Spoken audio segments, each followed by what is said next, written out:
Hi friends, welcome back to my channel. So friends, ಈ ಒಂದು ವಿಡಿಯೋದಲ್ಲಿ ನಾನು ಆ್ಯಂಡ್ರಾಯ್ಡ್ ಫೋನ್ನ ಕೆಲವೊಂದಿಷ್ಟು ಟಾಪ್ 5 ಹಿಡನ್ ಸೆಟ್ಟಿಂಗ್ಸ್ ಬಗ್ಗೆ ಎಕ್ಸ್ಪ್ಲೇನ್ ಮಾಡ್ತಾ ಇದ್ದೀನಿ. ನೋಡಿ, ಪ್ರತಿನಿತ್ಯ ಸಹ ನಾವು ಫೋನ್ನ ಯೂಸ್ ಮಾಡ್ತಾ ಇರ್ತೀವಿ, ಆದರೆ ಕೆಲವೊಂದಿಷ್ಟು ಅದರಲ್ಲಿರುವಂಥ ನಮಗೆ ಸೆಟ್ಟಿಂಗ್ಸ್ಗಳು ಗೊತ್ತೇ ಇರಲ್ಲ ಫ್ರೆಂಡ್ಸ್. ಟಾಪ್ 5 ಹಿಡನ್ ಸೆಟ್ಟಿಂಗ್ಸ್ ಬಗ್ಗೆ ನಿಮಗೆ ಇವತ್ತು ಎಕ್ಸ್ಪ್ಲೇನ್ ಮಾಡ್ತಾ ಇದ್ದೀನಿ. ನೋಡಿ, ಸೆಟ್ಟಿಂಗ್ಸು ತುಂಬ ಅಮೇಝಿಂಗ್ ಆಗಿವೆ. ನೋಡಿ, ಈ ಸೆಟ್ಟಿಂಗ್ಸ್ ಮಾಡೋದ್ರಿಂದ ನೀವು ಫೋನ್ ಯೂಸ್ ಮಾಡುವಂಥ ಒಂದು ಬಳಕೆ ಫ್ರೆಂಡ್ಸ್ ಹೆಚ್ಚಾಗ್ಬೋದು, ಅಥವಾ ನಿಮ್ಗೆ ಏನೋ ಒಂಥರ ಚೆನ್ನಾಗಿ ಅನಿಸ್ತಿರುತ್ತೆ ಫ್ರೆಂಡ್ಸ್ ಈ ಒಂದು ಸೆಟ್ಟಿಂಗ್ಸ್ಗಳು. ಹಾಗಾಗಿ ಈ ಒಂದು ವಿಡಿಯೋದಲ್ಲಿ ನಾನು ಟಾಪ್ 5 ಸೆಟ್ಟಿಂಗ್ಸ್ ಬಗ್ಗೆ ಎಕ್ಸ್ಪ್ಲೇನ್ ಮಾಡ್ತಾ ಇದ್ದೀನಿ. ನೋಡ್ತಿದ್ರೆ ನನ್ನ ಹೆಸರು ಎಮ್ನೂರ ಅಂತ, ನೀವು ನೋಡ್ತಿದ್ರೆ ಎಮ್ನೂರ್ ಟೆಕ್ ಇನ್ ಕನ್ನಡ ಆಗಿದ್ರೆ ಬನ್ನಿ ವಿಡಿಯೋನ ಶುರು ಮಾಡೋಣ. ನೋಡಿ ಫ್ರೆಂಡ್ಸ್, ನೀವು ಲಾಸ್ಟಲ್ಲಿ ಹೇಳುವಂಥ ಸೆಟ್ಟಿಂಗ್ಸ್ ಮಾತ್ರ ತುಂಬಾ ಇಂಪಾರ್ಟೆಂಟ್ ಆಗುತ್ತೆ.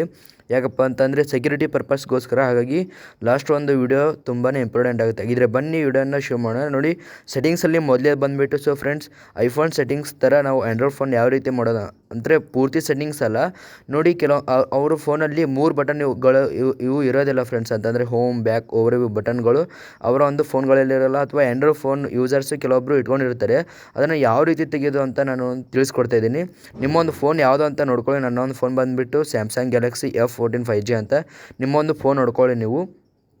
ನಿಮ್ಮೊಂದು ಫೋನಲ್ಲಿ ಡೋಂಟ್ ವರಿ, ನಾನು ಹೇಳುವಂಥ ಸೆಟ್ಟಿಂಗ್ಸ್ ನಿಮ್ಮ ಒಂದು ಫೋನಲ್ಲಿ ಸಿಗದೇ ಇದ್ದರೆ ನನಗೆ ಕಾಮೆಂಟ್ ಬಾಕ್ಸಲ್ಲಿ ನೀವು ತಿಳಿಸ್ಬೋದು. ನಾನು ಆದಷ್ಟು ಉತ್ತರ ಕೊಡೋದಕ್ಕೆ ಟ್ರೈ ಮಾಡ್ತೀನಿ. ನಿಮಗೆ ಇಷ್ಟ ಆಗಿರೋ ಸೆಟ್ಟಿಂಗ್ಸ್ ಬಗ್ಗೆ ಏನಾದರೂ ಇದ್ದರೆ ನೀವು ಒಂದು ಇದು ನನ್ನ ಒಂದು ಕಾಮೆಂಟಲ್ಲಿ ನೀವು ಮೆನ್ಷನ್ ಮಾಡ್ಬೋದು, ತಿಳಿಸ್ಬೋದು. ನಾನು ಅದನ್ನು ಯಾವ ರೀತಿ ಮಾಡ್ಬೋದು, ಅಥವಾ ನಿಮ್ಗೆ ಅರ್ಥ ಆಗಲಿಲ್ಲ ಅಂದರೆ ನಾನು ವೀಡಿಯೋ ಮಾಡೋದಕ್ಕೆ ಟ್ರೈ ಮಾಡ್ತೀನಿ. ಓಕೆ, ನಾವು ಫಸ್ಟ್ ಸೆಟ್ಟಿಂಗ್ಸ್ ಒಳಗಡೆ ಹೋಗೋಣ. ಇವಾಗ ಸೆಟ್ಟಿಂಗ್ಸ್ ಒಳಗಡೆ ಹೋಗಿದ ತಕ್ಷಣ ನಿಮಗೆ ಈ ರೀತಿ ನೋಡೋದಕ್ಕೆ ಸಿಗ್ತಾ ಇರುತ್ತೆ. ಇಲ್ಲಿ ಡಿಸ್ಪ್ಲೇ ಒಳಗಡೆ ಹೋಗ್ಬೇಕಾಗುತ್ತೆ ನಾವು. ಓಕೆ, ಇಲ್ಲಿ ಡಿಸ್ಪ್ಲೇ ಒಳಗಡೆ ಹೋದ ತಕ್ಷಣ ನಮಗೆ ಈ ರೀತಿ ನೋಡೋದಕ್ಕೆ ಸಿಗ್ತಾ ಇರುತ್ತೆ. ಇಲ್ಲಿ ನಾವು ನಾವಿಗೇಷನ್ ಬಾರ್ ಅಂತ ಇರುತ್ತೆ ನೋಡಿ ಫ್ರೆಂಡ್ಸ್. ಇಲ್ಲಿ ನಾವಿಗೇಷನ್ ಬಾರ್ ಇದ್ರೊಳಗಡೆ ಹೋದ ತಕ್ಷಣ ನಮಗೆ ಈ ರೀತಿ ನೋಡೋದಕ್ಕೆ ಸಿಗ್ತಾ ಇರುತ್ತೆ. ಇಲ್ಲಿ ಇದನ್ನು ಕ್ಲಿಕ್ ಮಾಡಬೇಕಾಗುತ್ತೆ. ಸ್ವೈಪ್ ಅಪ್ ವಿತ್ 2 ಫಿಂಗರ್ಸ್ ಅಂತ ಇದೆ ನೋಡಿ. ಇದನ್ನು ಕ್ಲಿಕ್ ಮಾಡಿದ್ರೆ ನಮಗೆ ಇಲ್ಲಿ ನೋಡ್ಬೋದು. ಇಲ್ಲಿ 3 ಬಟನ್ ಇದ್ದು ಫ್ರೆಂಡ್ಸ್, ಇವಾಗ ಇಲ್ಲ, ಅವು ಹೋಗಿವೆ ನೋಡಿ. ಇವಾಗ ನಾವು ಸ್ವೈಪ್ ಮಾಡಿ ಅದನ್ನು ಯೂಸ್ ಮಾಡಬೇಕಾಗುತ್ತೆ. ಅಕಸ್ಮಾತ್ ಅದನ್ನು ಏನಾದರೂ ತೆಗಿಬೇಕಾಗಿದ್ದರೆ ನಮಗೆ ಇಲ್ಲಿ ಬಟನ್ಸ್ ಅಂತ ಇರೋದು ನೋಡಿ, ಇದನ್ನು ಕ್ಲಿಕ್ ಮಾಡಬೇಕಾಗುತ್ತೆ. ಓಕೆ, ಇದನ್ನು ಕ್ಲಿಕ್ ಮಾಡಬೇಕಾಯ್ತು. ಇನ್ನು ನೆಕ್ಸ್ಟ್ ಬಂದುಬಿಟ್ಟು ನಮಗೆ ಅಡ್ವಾನ್ಸ್ ಸೆಟ್ಟಿಂಗ್ಸ್ ಕಡೆಯಿಂದ. ಅಡ್ವಾನ್ಸ್ ಸೆಟ್ಟಿಂಗ್ಸ್ ಅಂತಂದರೆ ನೋಡಿ, ನಾವು ಇವಾಗ ಫಾರ್ ಎಕ್ಸಾಂಪಲ್ ಇವಾಗ ಒಂದು ಆ್ಯಪಲ್ಲಿ ಇರ್ತೀವಿ, ಇನ್ನೊಂದು ಆ್ಯಪಲ್ಲಿ ನಾವು ಡೈರೆಕ್ಟ್ಲಿ ಹೋಗುವಂಥದ್ದು. ಅಂತಂದರೆ ಈಗ ನಾವು ಸೆಟ್ಟಿಂಗ್ಸಲ್ಲಿ ಇರ್ತೀವಿ, ಪ್ಲೇಸ್ಟೋರಲ್ಲಿ ಬೇಗನೆ ಹೋಗ್ಬೇಕಾಗಿರುತ್ತೆ, ಅಥವಾ ಪ್ಲೇಸ್ಟೋರಲ್ಲಿ ಇರ್ತೀವಿ, ಯೂಟ್ಯೂಬಲ್ಲಿ ಬೇಗನೆ ಹೋಗ್ಬೇಕಾಗಿರುತ್ತೆ. ಅದನ್ನು ಯಾವ ರೀತಿ ಎನೇಬಲ್ ಮಾಡೋದು ಅಂತಂದರೆ, ಸಿಂಪಲ್ಲಾಗಿ ನಿಮ್ಮ ಒಂದು ಸೆಟ್ಟಿಂಗ್ಸ್ ಒಳಗಡೆ ಹೋದ ತಕ್ಷಣ ನಮಗೆ ಈ ರೀತಿ ನೋಡೋದಕ್ಕೆ ಸಿಗ್ತಾ ಇರುತ್ತೆ. ಇಲ್ಲಿ ಅಡ್ವಾನ್ಸ್ ಸೆಟ್ಟಿಂಗ್ಸ್ ಅಂತ ಇದೆ ನೋಡಿ ಫ್ರೆಂಡ್ಸ್. ಇಲ್ಲಿ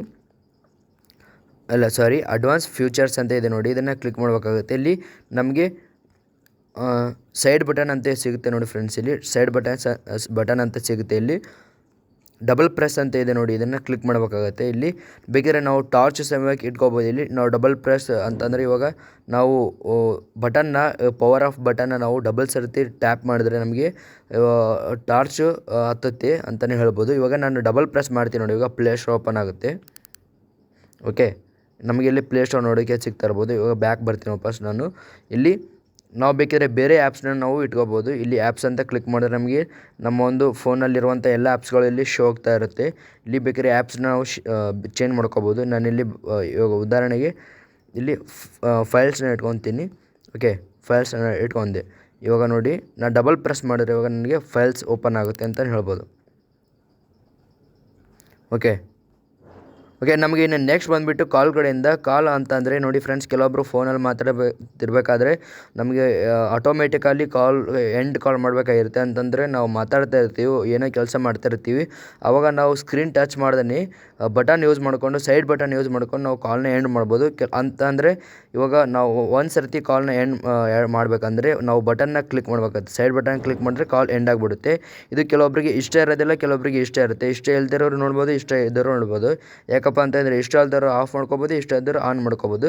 ಇವಾಗ ಯಾವ ರೀತಿ ಅಂತ ತೋರಿಸ್ತೀನಿ ನೋಡಿ. ಒಂದು ಸೆಟ್ಟಿಂಗ್ಸ್ನ ಓಪನ್ ಮಾಡ್ಕೊಂಡ ತಕ್ಷಣ ನಿಮಗೆ ಈ ರೀತಿ ನೋಡೋದಕ್ಕೆ ಸಿಗ್ತಾ ಇರುತ್ತೆ. ಇಲ್ಲಿ ಆಕ್ಸೆಸಬಿಲಿಟಿ ಒಳಗಡೆ ಹೋಗ್ಬೇಕಾಗುತ್ತೆ ನೀವು. ಓಕೆ, ಇಲ್ಲಿ ಆಕ್ಸೆಸಬಿಲಿಟಿ ಒಳಗಡೆ ಬಂದ ತಕ್ಷಣ ನಮಗೆ ಈ ರೀತಿ ನೋಡೋದಕ್ಕೆ ಸಿಗ್ತಾ ಇರೋದು. ಇಂಟರಾಕ್ಷನ್ ಅಂತ ಇರುತ್ತೆ ನೋಡಿ ಫ್ರೆಂಡ್ಸ್, ಇದ್ರೊಳಗಡೆ ಹೋಗ್ಬೇಕಾಗುತ್ತೆ ನೀವು. ಇಲ್ಲಿ ಆನ್ಸರಿಂಗ್ ಆ್ಯಂಡ್ ಎಂಡಿಂಗ್ ಕಾಲ್ ಅಂತ ಇದೆ ನೋಡಿ ಫ್ರೆಂಡ್ಸ್, ಇದನ್ನು ಕ್ಲಿಕ್ ಮಾಡಬೇಕಾಗುತ್ತೆ.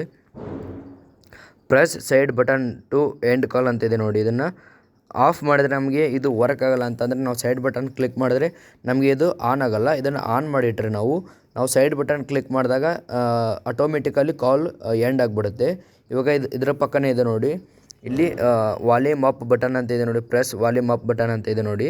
ಇದನ್ನು ಆಫ್ ಮಾಡಿದರೆ ನಮಗೆ ಇದನ್ನು ನಾವು ವಾಲ್ಯೂಮ್ ಅಪ್ ಬಟನ್ ನಾವು ಪ್ರೆಸ್ ಮಾಡಿ ಹಿಡಿದ್ರೆ ಕಾಲ್ ಕಟ್ ಇದು ಕಾಲ್ ರಿಸೀವ್ ಆಗೋಲ್ಲ. ಇವಾಗ ಇದನ್ನು ಆನ್ ಮಾಡಿದ್ರೆ ನಮಗೆ ಕಾಲ್ ರಿಸೀವ್ ಆಗುತ್ತೆ. ಅಂತಂದರೆ ಕಾಲ್ ಬಂದಾಗ ನಾವು ಆಟೋಮೆಟಿಕಲಿ ನಾವು ಸ್ಕ್ರೀನ್ ಟಚ್ ಮಾಡಿದ್ರೆ ಕಾಲ್ನ ರಿಸೀವ್ ಮಾಡ್ಬೋದು. ಇದು ಕೆಲವೊಬ್ಬರಿಗೆ ಬೇಕಾಗಿರಲ್ಲ ಅಥವಾ ಬ್ಯಾಡ್ ಆಗಿರಲ್ಲ. ಹಾಗಾಗಿ ಇದನ್ನು ನೀವು ಬಂದು ಇಲ್ಲಿ ಇದು ಆಫ್ ಮಾಡ್ಕೋಬೋದು. ನೆಕ್ಸ್ಟ್ ಬಂದುಬಿಟ್ಟು ನಮಗೆ ಇದೇ ಫಿಂಗರ್ ಪ್ರಿಂಟ್ ಕಡೆಯಿಂದ ಫಿಂಗರ್ ಪ್ರಿಂಟ್ ಅಂತಂದರೆ ನೋಡಿ ಫ್ರೆಂಡ್ಸ್, ಕೆಲವೊಬ್ಬರು ಆಲ್ಮೋಸ್ಟ್ ಎಲ್ಲರೂ ಫಿಂಗರ್ ಪ್ರಿಂಟ್ನ ಯೂಸ್ ಮಾಡ್ತಾ ಇರ್ತಾರೆ. ಇದರಲ್ಲಿ ಒಂದು ಪ್ರಾಬ್ಲಮ್ ಏನಂತಂದರೆ ನನಗೆ ಕೇಳ್ದಂಗೆ ಅಥವಾ ನನಗೆ ತಿಳಿದಂಗೆ ನೀವು ಸ್ಕ್ರೀನ್ನ ಆಫ್ ಮಾಡಿರ್ತೀರ. ನಿಮ್ಮ ಒಂದು ಫೋನ್ ನೀವು ಕೈಯಲ್ಲಿ ಹಿಡ್ಕೊಂಡಾಗ ನೀವು ಫೋನ್ನ ಟಚ್ ಮಾಡಿದ್ರೆ ಸಾಕು, ಅಂತಂದರೆ ಫಿಂಗರ್ ಪ್ರಿಂಟ್ಗೆ ಸೆನ್ಸ್ ಮಾಡಿದ್ರೆ ಸಾಕು, ಸ್ಕ್ರೀನ್ ಆನ್ ಆಗ್ತಾ ಇರುತ್ತೆ ಆಟೋಮೆಟಿಕಲಿ. ಅದು ನಾವು ಸ್ಕ್ರೀನ್ ಆನ್ ಮಾಡದೇ ಇದ್ರೂ ಸಹ ಅದು ಆಟೋಮೆಟಿಕ್ಲಿ ಆನ್ ಆಗ್ತಾ ಇರ್ತದೆ, ಅಥವಾ ಸ್ಕ್ರೀನ್ ಅನ್ಲಾಕ್ ಆಗ್ತಾ ಇರುತ್ತೆ. ನಾವು ಒಂದು ಫಿಂಗರ್ ಪ್ರಿಂಟ್ ಕೊಟ್ಟಿರೋ ಬೆಟ್ನ ನಾವು ಕೊಟ್ಟರೆ ಅದನ್ನು ಯಾವ ರೀತಿ ತೆಗೆಯೋದು ಅಂತ ನಾನು ಇವಾಗ ತೋರಿಸ್ಕೊಡ್ತಾ ಇದ್ದೀನಿ ನೋಡಿ. ಇಲ್ಲಿ ಸೆಕ್ಯೂರಿಟಿ ಅಂತ ಇರುತ್ತೆ ನೋಡಿ ಫ್ರೆಂಡ್ಸ್. ಇಲ್ಲಿ ಸೆಕ್ಯೂರಿಟಿ ಒಳಗಡೆ ಬರಬೇಕಾಗುತ್ತೆ. ಇಲ್ಲಿ ಒಂದು ನಿಮಿಷ. ಓಕೆ, ಸೆಕ್ಯೂರಿಟಿ ಆ್ಯಂಡ್ ಪ್ರೈವಸಿ ಅಂತ ಇದೆ ನೋಡಿ, ಇದರ ಒಳಗಡೆ ಬರಬೇಕಾಗುತ್ತೆ. ಇಲ್ಲಿ ನಮಗೆ ಸ್ಕ್ರೀನ್ ಲಾಕ್ ಅಂತ ಸಿಗುತ್ತೆ ನೋಡಿ ಫ್ರೆಂಡ್ಸ್. ಇಲ್ಲಿ ಇದ್ರೊಳಗಡೆ ಬರಬೇಕಾಗುತ್ತೆ. ಓಕೆ, ನಿಮ್ಮ ಒಂದು ಲಾಕ್ನ ಕೇಳುತ್ತೆ. ಇಲ್ಲಿ ನಿಮ್ಮ ಒಂದು ಲಾಕ್ನ ಇಲ್ಲಿ ಎಂಟರ್ ಮಾಡಿದರೆ ನಿಮಗೆ ಇಲ್ಲಿ ಲಾಸ್ಟ್ ಸೈಡಲ್ಲಿ ಡನ್ ಅಂತ ಬರುತ್ತೆ. ನಮಗೆ ಇಲ್ಲಿ ಸ್ವಲ್ಪ ಸ್ಕ್ರೀನ್ ಹೈಡ್ ಮಾಡಿದ್ದೀನಿ. ಓಕೆ, ನಮಗೆ ಈ ರೀತಿ ಬರ್ತಾ ಇರುತ್ತೆ. ಇಲ್ಲಿ ಫಿಂಗರ್ ಪ್ರಿಂಟ್ ಅಂತ ಇದೆ ನೋಡಿ, ಇದನ್ನು ನಾವು ಕ್ಲಿಕ್ ಮಾಡಬೇಕಾಗುತ್ತೆ. ಫಿಂಗರ್ ಪ್ರಿಂಟ್ ಆಲ್ವೇಸ್ ಆನ್ ಅಂತ ಇದೆ ನೋಡಿ ಫ್ರೆಂಡ್ಸ್. ಇದನ್ನು ಆಫ್ ಮಾಡಿದರೆ ನಮಗೆ ಇದು ವರ್ಕ್ ಆಗೋಲ್ಲ. ಅಂತಂದರೆ ನಾವೀಗ ಸ್ಕ್ರೀನ್ನ ನಾವು ಟಚ್ ಮಾಡಿದ್ರೆ ಅಂತ ಅಂದರೆ ನಾವು ಸೆನ್ಸರ್ನ ನಾವು ಮುಟ್ಟಿದ್ರೆ ನಮಗೆ ಅದು ಸ್ಕ್ರೀನ್ ಆನ್ ಆಗ್ತಾ ಇರುತ್ತಲ್ಲ, ಬೇಕಂದ್ರೆ ಆನ್ ಆಗ್ತಾ ಇರುತ್ತೆ. ನಾವು ಸ್ಕ್ರೀನ್ ಆ ಬಟನ್ನ ಪ್ರೆಸ್ ಮಾಡದೇ ಇದ್ರೂ ಸಹ ಅದು ಆನ್ ಆಗ್ತಾ ಇರುತ್ತೆ. ನಾವು ಇದನ್ನು ಆಫ್ ಮಾಡಿದರೆ ಅದು ಆನ್ ಆಗೋಲ್ಲ. ಇದನ್ನು ನಾವು ಆನ್ ಮಾಡಿಟ್ರೆ ನಾವು ಆನ್ ಮಾಡಿದ್ರೆ ನಮಗಿದು ನಾವು ಸ್ಕ್ರೀನ್ ಒಂದು ಬಟನ್ನ ನಾವು ಸ್ವಲ್ಪ ಟಚ್ ಮಾಡಿದ್ರು ಕೂಡ ನಮಗಿದು ಆನ್ ಆಗುತ್ತೆ. ನೆಕ್ಸ್ಟ್ ಬಂದುಬಿಟ್ಟು ನಮಗೆ ಫೈಲ್ಸ್ ಬೈ ಗೂಗಲ್ ಕಡೆಯಿಂದನೇ. ಫೈಲ್ಸ್ ಬೈ ಗೂಗಲಲ್ಲಿ ಏನಪ್ಪ ಅಂತಂದರೆ ನಾವು ಸೆಕ್ಯೂರಿಟಿ ಪರ್ಪಸ್ಗೋಸ್ಕರ ಇವಾಗ ಓಪನ್ ಮಾಡ್ತೀವಿ ನೋಡಿ. ನಮ್ಮ ಒಂದು ಸೀಕ್ರೆಟ್ ಫೋಟೋಗಳು ಅಥವಾ ವೀಡಿಯೋಗಳು ಇರ್ತಾವಲ್ಲ, ಅದನ್ನು ನಾವು ಫೈಲ್ಸ್ ಬೈ ಗೂಗಲ್ಗೆ ಮೂವ್ ಮಾಡಬೇಕಾಗಿರುತ್ತೆ. ಅಂತಂದರೆ ಸೀಕ್ರೆಟಾಗಿ ನಾವು ಯಾರಿಗೆ ಕಾಣದೇ ಇರೋದೇ ಮೂವ್ ಮಾಡಬೇಕಾಗಿರುತ್ತೆ. ಅದನ್ನು ಯಾವ ರೀತಿ ಮೂವ್ ಮಾಡೋದು ಅನ್ನುವಂಥ ಒಂದು ಸೆಟ್ಟಿಂಗ್ಸ್ ಬಗ್ಗೆ ಇಲ್ಲಿ ಹೇಳ್ಕೊಡ್ತಾಯಿದ್ದೀನಿ. ಓಕೆ, ಇಲ್ಲಿ ಸೇಫ್ ಫೋಲ್ಡರ್ ಅಂತ ಇರುತ್ತೆ ನೋಡಿ ಫ್ರೆಂಡ್ಸ್. ಇದನ್ನು ನೀವು ಕ್ಲಿಕ್ ಮಾಡಬೇಕಾಗುತ್ತೆ. ನಿಮ್ಮ ಒಂದು ಪ್ಯಾಟ್ರನ್ ಅಥವಾ ಪಿನ್ನ ನೀವು ಇಲ್ಲಿ ಸೆಲೆಕ್ಟ್ ಮಾಡ್ಕೊಳ್ಬೇಕಾಗುತ್ತೆ. ಇಲ್ಲಿ ಪಿನ್ ಅಂತ ಸೆಲೆಕ್ಟ್ ಮಾಡ್ಕೊಂಡಿದ್ದೀನಿ ನಾನು. ಬೇಕಿದ್ರೆ ನೀವು ನಿಮ್ಮ ಒಂದು ಪಾಸ್ವರ್ಡ್ನ ನೀವು ಪಾಸ್ವರ್ಡ್ ಇರೋಲ್ಲ ಫ್ರೆಂಡ್ಸ್. ಇದರಲ್ಲಿ ಇದು ಪ್ಯಾಟ್ರನ್ ಮಾತ್ರ ಇರುತ್ತೆ. ಪ್ಯಾಟ್ರನ್ ಬೇಕಿದ್ರೆ ನೀವು ಸೆಟ್ ಮಾಡ್ಕೊಳ್ಬೋದು. ಓಕೆ, ಇಲ್ಲಿ ಸ್ವಲ್ಪ ಸ್ಕ್ರೀನ್ ಹೈಡ್ ಆಗಿದೆ. ನೀವೇನಾದರೂ ಕೊಟ್ಟ ತಕ್ಷಣ ನಮಗೆ ಇಲ್ಲಿ ಮತ್ತೆ ಕನ್ಫರ್ಮ್ ಮಾಡೋದಕ್ಕೆ ಕೇಳುತ್ತೆ. ಕನ್ಫರ್ಮ್ ಮಾಡಬೇಕಾಗುತ್ತೆ. ನೀವು ಕನ್ಫರ್ಮ್ ಮಾಡಿದ ತಕ್ಷಣ ನಿಮಗೆ ಇಲ್ಲಿ ನೆಕ್ಸ್ಟ್ ಅಂತ ನೋಡೋದಕ್ಕೆ ಸಿಗ್ತಾ ಇರುತ್ತೆ. ಇಲ್ಲಿ ನೆಕ್ಸ್ಟ್ ಮೇಲೆ ಕ್ಲಿಕ್ ಮಾಡಿದ್ರೆ ನಿಮಗೆ ಈ ರೀತಿ ನೋಡೋದಕ್ಕೆ ಸಿಗ್ತಾ ಇರುತ್ತೆ. ಇಲ್ಲಿ ಗಾಟ್ ಇಟ್ ಅಂತ ಕೊಡಬೇಕಾಗುತ್ತೆ. ಗಾಟ್ ಇಟ್ ಅಂತ ಕೊಟ್ಟ ತಕ್ಷಣ ನಮಗೆ ಈ ರೀತಿ ನೋಡೋದಕ್ಕೆ ಸಿಗ್ತಾ ಇರುತ್ತೆ. ಇಲ್ಲಿ ನಮಗೆ ಇದು ಓಪನ್ ಆಗಿದೆ. ಇವಾಗ ನಾನು ಫಾರ್ ಎಕ್ಸಾಂಪಲ್ ಇವಾಗ ಒಂದು ಸ್ಕ್ರೀನ್ಶಾಟ್ ಇದೆ ನೋಡಿ ಫ್ರೆಂಡ್ಸ್. ಇಲ್ಲಿ ಒಂದು ರಿಕಾರ್ಡಿಂಗ್ ಇದೆ ನೋಡಿ ಫ್ರೆಂಡ್ಸ್. ಇದನ್ನು ರಿಕಾರ್ಡಿಂಗ್ನ ಅಲ್ಲಿ ಮೂವ್ ಮಾಡ್ತೀನಿ. ಇವಾಗ ಮೂವ್ ಟು ಸೇಫ್ ಫೋಲ್ಡರ್ ಅಂತ ಇದೆ ನೋಡಿ. ಅದರ ಪಕ್ಕದಲ್ಲಿರುವಂಥ ಶೋ ಫೈಲ್ಸ್ ಆಕ್ಷನ್ಸ್ ನೀವು ಕ್ಲಿಕ್ ಮಾಡಿದ್ರೆ ನಿಮಗೆ ಮೂವ್ ಟು ಸೇಫ್ ಫೋಲ್ಡರ್ ಅಂತ ಅನ್ನುವಂಥ ಆಪ್ಷನ್ ಬರುತ್ತೆ. ನೀವು ಅದನ್ನು ಕ್ಲಿಕ್ ಮಾಡಿದ್ರೆ ನಿಮಗೆ ಈ ರೀತಿ ನಿಮ್ಮ ಒಂದು ಪಿನ್ನ ಅಥವಾ ಪ್ಯಾಟ್ರನ್ನ ನಿಮಗೆ ಕೇಳುತ್ತೆ. ಇದನ್ನು ಕ್ಲಿಕ್ ಮಾಡಬೇಕಾಗುತ್ತೆ. ಓಕೆ, ಇಲ್ಲಿ ಆವಾಗಲೇ ಒಂದು ವಿಡಿಯೋ ಕಾಣಿಸ್ತಾ ಇತ್ತು, ಬಟ್ ಇವಾಗ ಅದು ಕಾಣಿಸ್ತಾ ಇಲ್ಲ. ಈ ಒಂದು ಸ್ಕ್ರೀನ್ಶಾಟ್ನ ಕೂಡ ನಾನು ಅಲ್ಲಿ ಮೂವ್ ಮಾಡ್ತೀನಿ ನೋಡಿ. ಓಕೆ, ಈ ಮೂವ್ ಟು ಸೇಫ್ ಫೋಲ್ಡರ್ನ ನಾವು ಕ್ಲಿಕ್ ಮಾಡಬೇಕಾಗುತ್ತೆ. ಓಕೆ, ನಿಮ್ಮ ಒಂದು ಪಿನ್ನ ಇಲ್ಲಿ ಎಂಟರ್ ಮಾಡಬೇಕಾಗುತ್ತೆ ಸಾಮಾನ್ಯವಾಗಿ. ಓಕೆ, ನೀವು ಪಿನ್ನ ಎಂಟರ್ ಮಾಡಿದ್ರೆ ನಿಮಗೆ ಈ ರೀತಿ ನೋಡೋದಕ್ಕೆ ಸಿಗ್ತಾ ಇರುತ್ತೆ ಇಲ್ಲಿ. ಓಕೆ, ಇವಾಗ ಅಲ್ಲಿ ಸ್ಕ್ರೀನ್ಶಾಟ್ ಇದು ಕಾಣ್ತಾ ಇಲ್ಲ. ಬಟ್ ಇವಾಗ ನೀನು ಹೇಳಿದೆಯಪ್ಪ ನಾನು ಮೂವ್ ಮಾಡಿದೆ, ನಾನು ಯಾವ ರೀತಿ ಹೊರಗಡೆ ತೊಗೊಳ್ಳೋದು ಅಂತ ನಮ್ಗೆ ಏನಾದರೂ ಕೇಳಿದ್ರೆ ನಿಮಗೆ ಇಲ್ಲಿ ಸೇಫ್ ಫೋಲ್ಡರ್ ಅಂತ ಇರುತ್ತಲ್ಲ, ಇದರ ಒಳಗಡೆ ಹೋಗ್ಬೇಕಾಗುತ್ತೆ. ಸೇಫ್ ಫೋಲ್ಡರ್ ಕ್ಲಿಕ್ ಮಾಡಬೇಕಾಗುತ್ತೆ. ಸೇಫ್ ಫೋಲ್ಡರ್ನ ಕ್ಲಿಕ್ ಮಾಡಿದ್ರೆ ನಿಮ್ಮ ಒಂದು ಪಿನ್ನ ಅಥವಾ ಪ್ಯಾಟ್ರನ್ನ ಇಲ್ಲಿ ಕೇಳುತ್ತೆ. ನಿಮ್ಮ ಒಂದು ಪಿನ್ ಅಥವಾ ಪ್ಯಾಟ್ರನ್ ಇಲ್ಲಿ ಕೊಡಬೇಕಾಗುತ್ತೆ.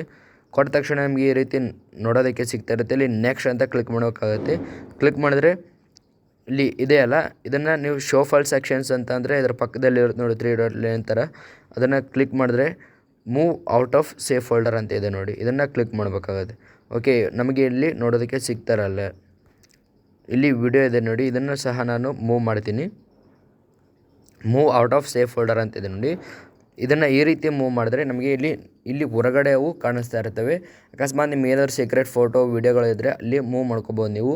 ನಿಮಗೆ ಎಲ್ಲೂ ಕಾಣೋಂಗಿಲ್ಲ, ಬೇರೆ ಎಲ್ಲಿ ನೀವು ವಾಟ್ಸಾಪಲ್ಲಿ ಚೆಕ್ ಮಾಡ್ಬೋದು, ಅಥವಾ ನೀವು ಎಲ್ಲೋ ಯಾವ ಸ್ಟೋರೇಜಲ್ಲಿ ಹೋಗ್ಬಿಟ್ಟು ನೀವು ಫೈಲ್ಸ್ ಬೈ ಗೂಗಲ್ ಆಗಿರ್ಬೋದು, ಅಥವಾ ಯಾವುದೇ ಒಂದು ನಿಮ್ಮ ಒಂದು ಫೋನ್ ಫೈಲ್ ಆಗಿರ್ಬೋದು, ಹೋಗಿ ಚೆಕ್ ಮಾಡಿದ್ರೆ ನಿಮಗೆ ಕಾಣೋದಿಲ್ಲ. ಐ ಹೋಪ್ ವಿಡಿಯೋ ಇಷ್ಟ ಆಯಿತು ಅಂದ್ಕೊತೀನಿ. ವಿಡಿಯೋ ಇಷ್ಟ ಆದರೆ ಚಾನಲ್ಗೆ ಸಬ್ಸ್ಕ್ರೈಬ್ ಆಗಿ ಹೊಸದಾಗಿ ನೋಡ್ತಾ ಇರೋರು ಹಾಗೆ, ಮತ್ತು ವಿಡಿಯೋಗೆ ಆದಷ್ಟು ಲೈಕ್ನ ಮಾಡಿ, ಮತ್ತು ಈ ರೀತಿ ವೀಡಿಯೋಗಳಿಗೆ ಸಬ್ಸ್ಕ್ರೈಬ್ ಮಾಡಿ ಅಂತ ಹೇಳ್ತಾ ಮತ್ತೆ ಸಿಗೋಣ ಫ್ರೆಂಡ್ಸ್ ನೆಕ್ಸ್ಟ್ ವೀಡಿಯೋದಲ್ಲಿ. ಅಲ್ಲಿವರೆಗೂ ಬಾಯ್.